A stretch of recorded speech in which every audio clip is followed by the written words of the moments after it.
김종영 목사님께서 나오셔서 그가 살아나셨다라는 제목으로 말씀을 전도해 주시겠습니다. 할렐루야! 아멘. 주님께서 부활하셨습니다. 죽음의 권세를 깨뜨리시고 부활하신 주님께 존귀와 영광을 올려드립니다. 그리스도의 부활로 인하여 사망의 죽음이 선포되었습니다. 그리스도 안에 있는 우리는 더 이상 죽음에 매여 있지 않습니다. 믿음의 자녀들은 저주하에 있지 않기 때문입니다. 그리스도의 부활이 우리를 생명으로 이끌었기 때문입니다. 부활은 기독교의 기둥입니다. 신앙의 핵심입니다. 교리의 기초입니다. 만약 부활이 없었다면 기독교는 없습니다. 부활이 없다면 천국도 없습니다. 부활은 우리를 천국으로 인도하는 보증 수표입니다.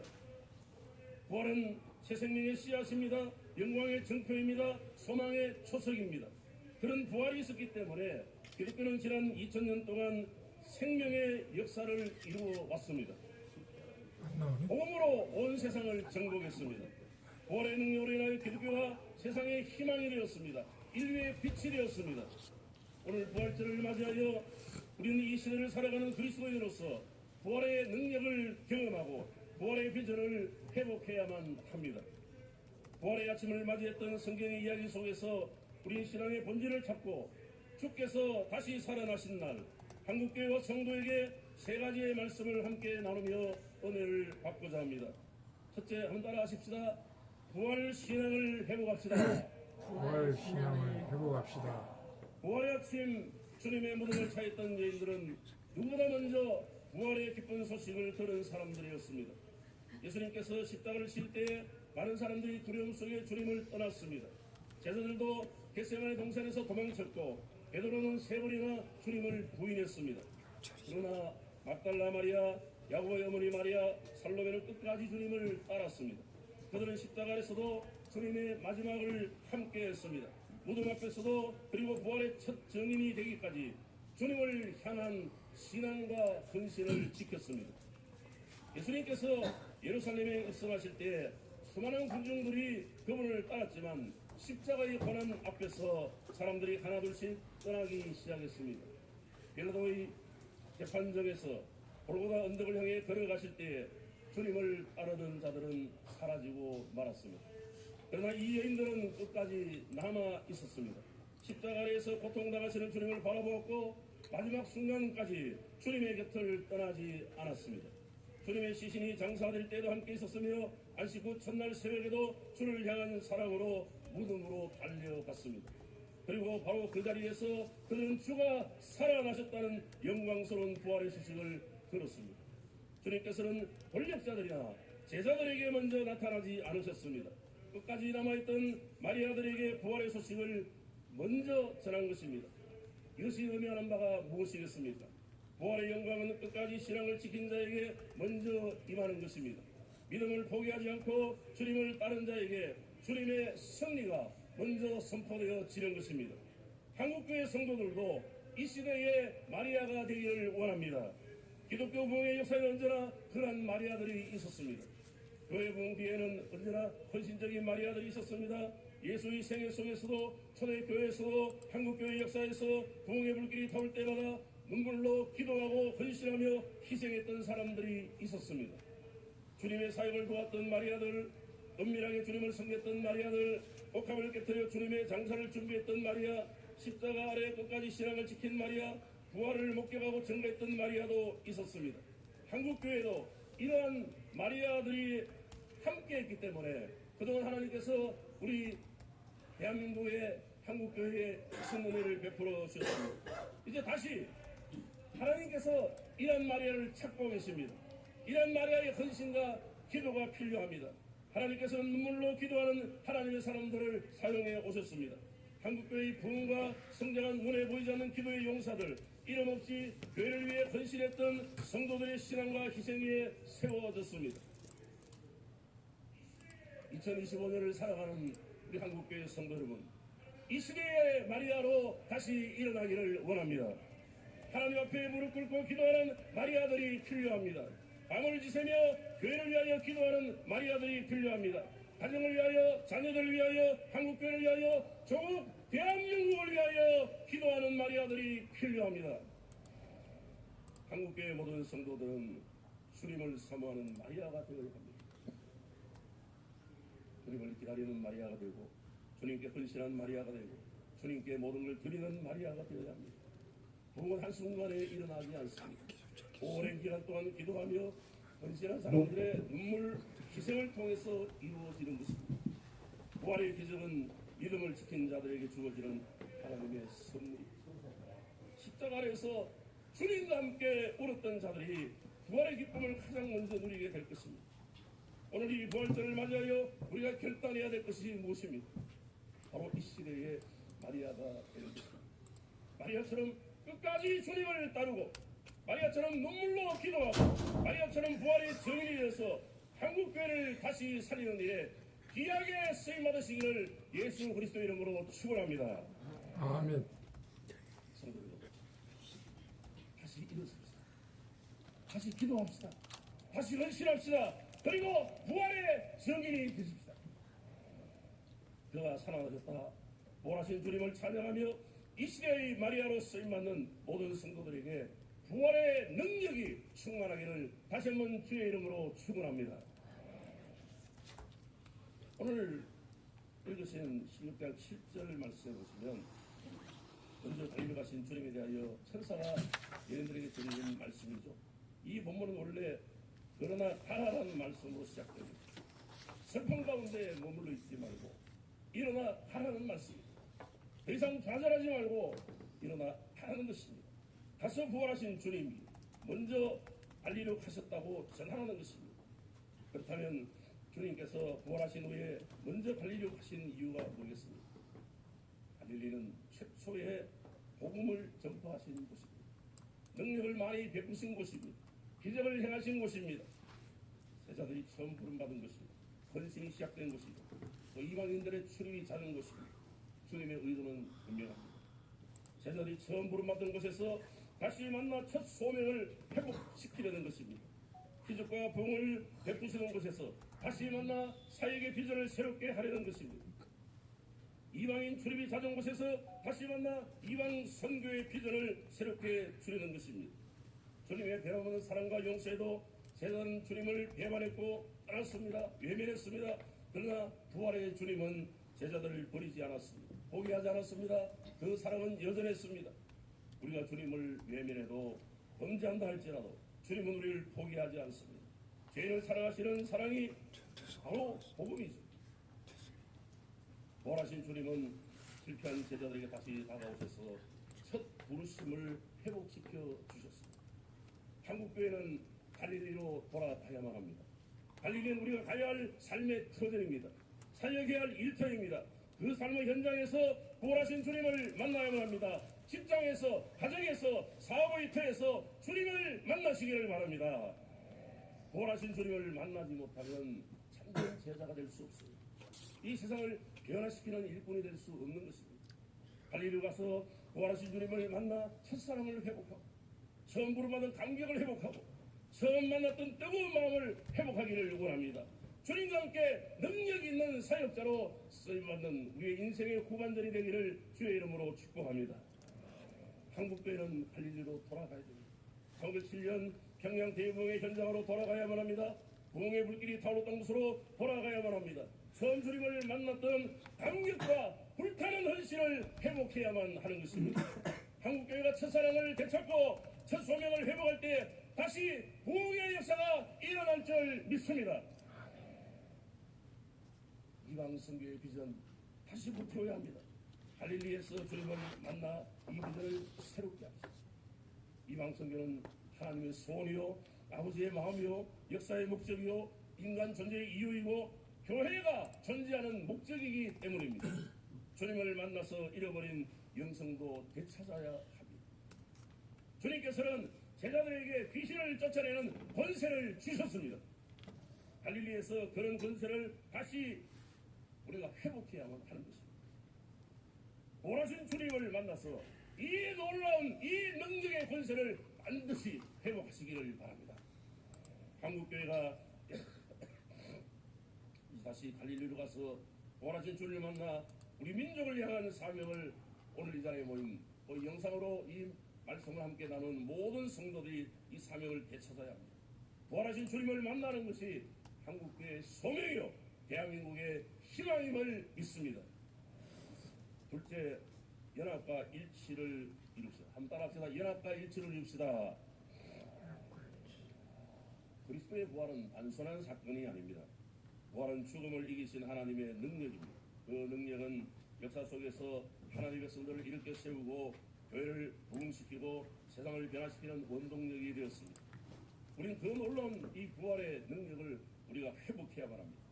부활을 경험한 신앙의 선배들은 모두 그 능력으로 삶을 살아내었습니다.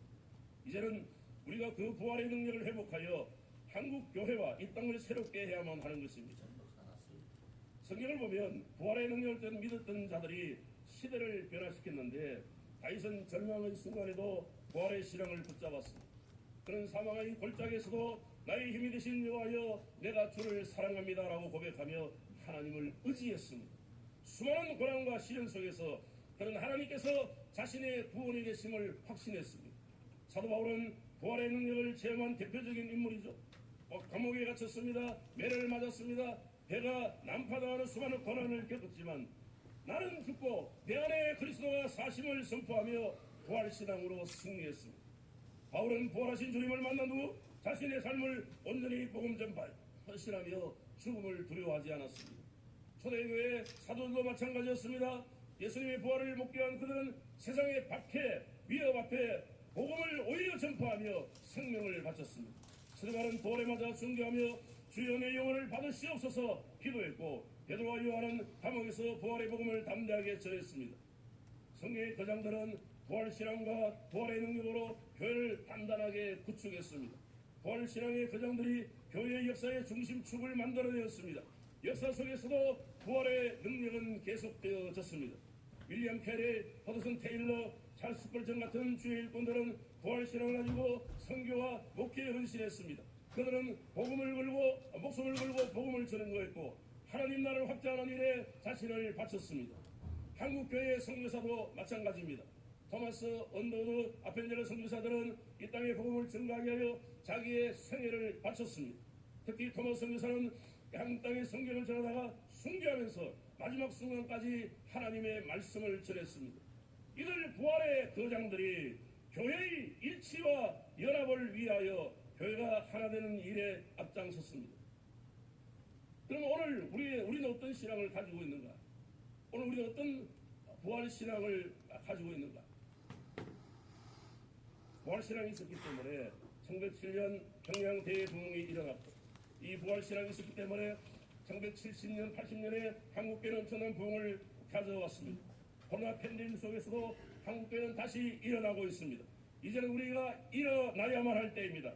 이제는 부활의 능력을 회복해야만 할 때입니다. 부활신앙을 회복하면 교회가 연합하게 되고 부활을 중심으로 일치하게 될 줄로 믿습니다. 부활신앙은 단지 우리 안에 끝나는 것이 아니라 세상에 전파되어야 합니다. 부활의 증인이 된 초대교회 성도들처럼 오늘을 살아가는 우리도 부활의 복음을 전하는 자가 되어야 합니다. 부활의 소망을 전해야 됩니다. 부활의 기쁨을 전해야 됩니다. 부활의 승리를 전해야만 하는 것입니다. 부활 신앙이 없었다면 초대교회도 존재하지 않았을 것이고 이 신앙이 없었다면 한국교회의 부흥도 없었을 것입니다. 부활이 없다면 한국교회의 연합과 일치도 불가능한 것입니다. 오늘 우리가 부활 신앙을 잃어버린다면 교회는 힘을 잃어버리고 세상 속에서 영향력을 상실할 것입니다.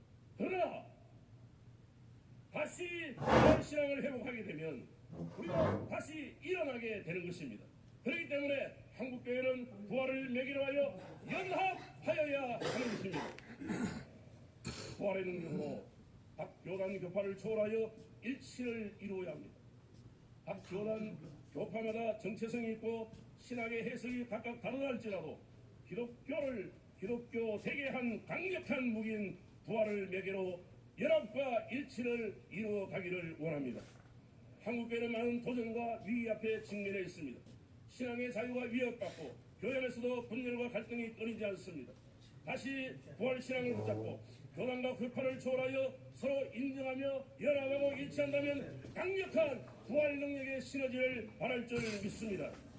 한국교회가 이렇게 일치하고 연합할 때에 다시 하나님께서 은혜를 베풀어 줄 줄 믿습니다.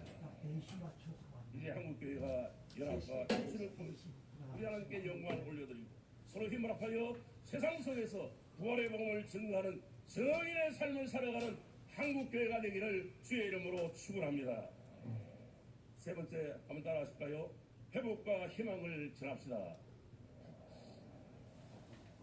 부활의 삶이 뭐겠습니까? 두려움을 이기는 삶입니다. 고난을 극복하는 삶입니다. 세상을 변화시키는 삶입니다. 초대교회 성도들은 부활의 정인으로 살았고 목숨 바쳐 복음을 전했습니다.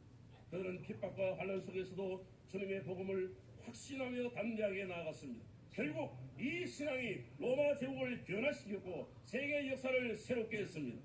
부활의 절을 맞이하여 우리 모두 이러한 삶을 살아가기를 원합니다. 신앙의 원전을 회복하고 세상 속에서 그리스도의 정인으로 달려가기를 원합니다. 세상을 변화시키며 나라를 새롭게 하는 놀라운 역사가 오늘 우리들을 통하여 일어나기를 원합니다. 부활의 삶을 회복한다고 하는 것은 단순히 종교적인 희망을 갖는 것이고 또 어떤 열정을 갖는 것이고 이런 분류가 아닙니다. 실제적인 삶의 변화이고 실제적인 신앙의 표현입니다. 부활신앙은 부활의 적인들은 세상의 빛과 소금이 되어서 언제나 불의에 맞섰고 진리를 지켰고 사랑과 정의를 실천했습니다. 우리도 그렇게 살아야 합니다. 부활의 능력이 우리의 삶과 사회 속에 깊이 스며들어야 합니다. 부활신앙이 회복될 때에 다시 한국교회가 하나님 앞에 귀하게 쓰임받고 대한민국이 새롭게 변화되어질 줄 믿습니다. 대한민국의 미래는 오늘 이 자리에 예배하는 우리 그리스도인들에게 달려 있습니다. 이것이 바로 기독교의 역사관입니다. 기독교는 구속사관이 역사 해석의 뼈대입니다. 그 모든 역사가 기독교 중심으로 이루어진다는 것이죠. 기독교인들이 부활의 삶을 갖고 살면 세상이 변화될 것이고 기독교인들이 부활의 신앙을 잃어버리면 세상이 혼란하게 된다는 말씀입니다. 자유와 평화도 사라지고 민주주의도 위기를 맞이하게 될 것입니다. 우리 그리스도인들이 정신을 바짝 차리고 부활신앙으로 무장하고 부활의 능력의 삶을 살아내야만 하는 것입니다. 말씀을 따르고 성령을 의지하며 부활의 삶을 살지 못하면 우리 역사는 엉뚱한 곳으로 갈 수밖에 없는 것입니다. 기독교인의 사명과 책무는 매우 중요한 것입니다. 18세기 이후 부흥의 놀라운 불길들, 이 불같은 부흥은 모두 부활신앙을 가진 분들이 주도했어요. 지금처럼 교회가 위협당하고 국가가 혼란스러울수록 성도들이 부활하신 주님을 만나 부활신앙으로 무장하면 다시 부흥의 역사를 일으킬 수 있는 것입니다. 왜? 부흥은 하나님께서 신이 일하시는 것이기 때문입니다. 부흥은 수가 조금 늘어나고 재정이 늘어나고 건물을 짓는 것이 아니라 하나님의 영이 강력하게 역사하는 것이 바로 부흥입니다. 한국교회와 대한민국을 일으킬 수 있는 유일한 대안은 부흥을 일으키는 것 외에는 없습니다. 기독교 역사에서 이런 부흥을 일으키는 사람들이 수없이 많습니다. 조나단 에드워드 찰스 피니, 또 윌리엄 캐리, 허드슨 테일러, 또 로버트 맥체인, 기도의 거장 조지 뮬러 이런 분들은 시대를 깨운 부흥의 거장들이었죠. 우리 시대가 어려우면 어려울수록 하나님께서 직접 일하시는 부흥이 필요한 것입니다. 그러한 부흥이 일어날 때에 우리 한국교회가 하나님 앞에 더 귀하게 쓰임받고 하나 되어질 줄 믿습니다. 지금 대한민국의 위기, 한국교회의 어려움이 누구의 잘못이라고 생각하십니까? 정치인들이 잘못했나요? 법조인들이 잘못했나요? 교육자들이 잘못 가르쳤나요? 아니죠. 바로 내가 잘못했고 우리 기독교 지도자들이 하나님 앞에 바로 서지 못했고 교인들이 몰래 죄짓고 교회가 몰래 범죄하는 죄악 때문이라고 생각합니다. 교회의 성결이 무너지니까 나라도 따라오고 교회가 거룩을 상실하니까 정치인들도 그렇게 하는 건 아니겠습니까? 기독교 국회의원이 160명 이상이라는 통계를 봤는데 교회가 그들을 잘못 가르쳐서 우리가 난무해도 말하지 못하고 법이 무너져도 말도 못하는 상황이 되었습니다. 교회가 철저히 복음을 가르치지 못하니까 자유가 무너지고 인권이 억압당하고 교육이 잘못되는 것 아니겠습니까? 결국 내가 잘못하고 목사들이 잘못하고 장로들이 잘못하고 교인들이 잘못해서 우리나라가 이렇게 혼란스럽게 되었다고 보는 것입니다. 그래서 우리는 내가 먼저 회개하고 교회가 회개하면서 하나님의 자비를 구해야만 하는 것입니다. 그렇게 할 때 영으로 하나 되고 복음으로 하나 되고 회개로 하나 될 때에 한국교회가 살고 대한민국이 살아갈 줄 믿습니다. 말씀을 마칩니다. 한국교회 성도 여러분, 이번 부활절을 맞이하여 한국교회가 나아가야 될 세 가지를 말씀을 드렸습니다.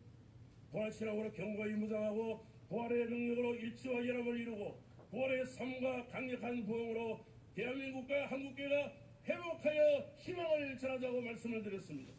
그리스도의 부활신앙만이 한국교회를 살리는 길이요 부활의 능력만이 일치와 연합을 이루는 지름길이요 능력 있는 부활의 삶과 강력한 부흥만이 한국교회와 대한민국이 회복과 희망을 전하는 길입니다. 이제 우리 모두 이 부활절을 계기로 해서 부활신앙으로 일어서기를 바랍니다. 이번 부활절에 한국교회가 가질 희망이요 한국교회가 다시 한번 이 일에 귀하게 쓰임받으며 예수의 이름으로 승리하기를 주의 이름으로 축복합니다. 마지막으로 한번 따라하십시다. 한국교회여 일어납시다. 부활의 능력으로 승리합시다. 연합과 일치를 이룹시다. 한국교회와 대한민국의 회복과 희망을 전하는 부활절이 되기를 주의 이름으로 축원합니다.